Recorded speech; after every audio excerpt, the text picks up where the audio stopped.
I have seen and heard so many people talking against short selling in Islamic finance. This is something I would like to explain in some detail because I believe that short selling is not a purely Sharia concern. Rather, this is something to do with regulation.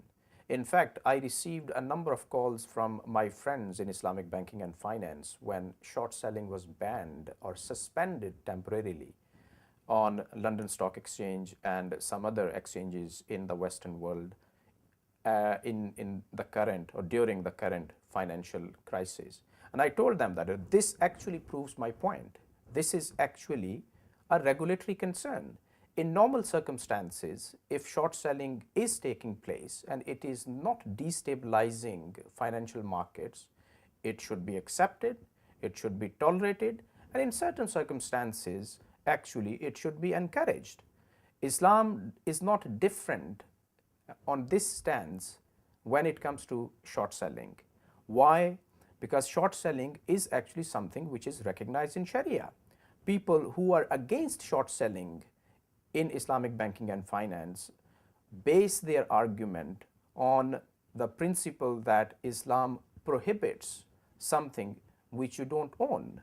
And I would say that there are Sharia opinions which are actually against it.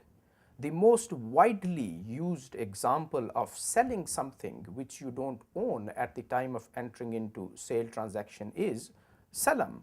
While most of the scholars would say that salam is an exceptional contract in Islamic law, there are scholars who would say that no, actually this is not an exceptional contract, rather this is one of the recognized contracts in Islamic legal theory.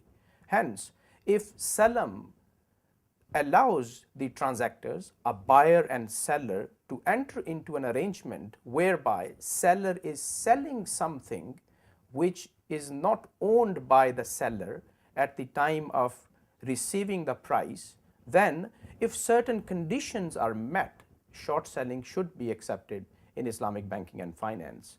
And my last statement is very important. When certain conditions are met, short selling should be acceptable in Islamic banking and finance. And I have made this argument many times.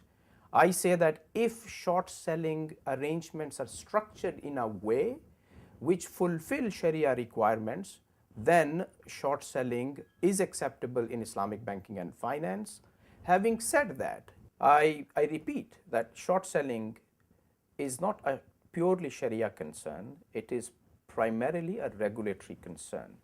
If the regulator believes that short selling is destabilizing the system in a given circumstance, the regulator can suspend it for a period of time. Short selling becomes a Sharia acceptable way of dealing when certain conditions are met. If we structure a deal, a short selling transaction in a way which fulfills all the Sharia requirements, then short selling should be acceptable. A good example where a regulator played an important role in suspending something which otherwise was and has been acceptable in Islamic law is the case of the second caliph Umar bin al-Khattab suspending the punishment for stealing when there were some extraordinary circumstances in the city of Medina. We know that where there was a case of very extreme drought in Arabian Hijaz or Medina, and there was increase in incidents of stealing in the city, and the caliph, the supreme authority in Islam, actually suspended the punishment of stealing, which otherwise is very clearly prescribed in the Quran. If that can happen, okay, this creates a precedence in other circumstances as well. If short selling, which in my opinion otherwise is acceptable in Islamic banking and finance, but if it is creating some harmful effects in the market, if it is destabilizing the market, or it is creating some kind of things which are not in favor of some of the players in the market, then the regulator can take a view to suspend short selling for a certain time period. This has happened in conventional markets, and there is no reason that this cannot happen in Islamic financial markets as well.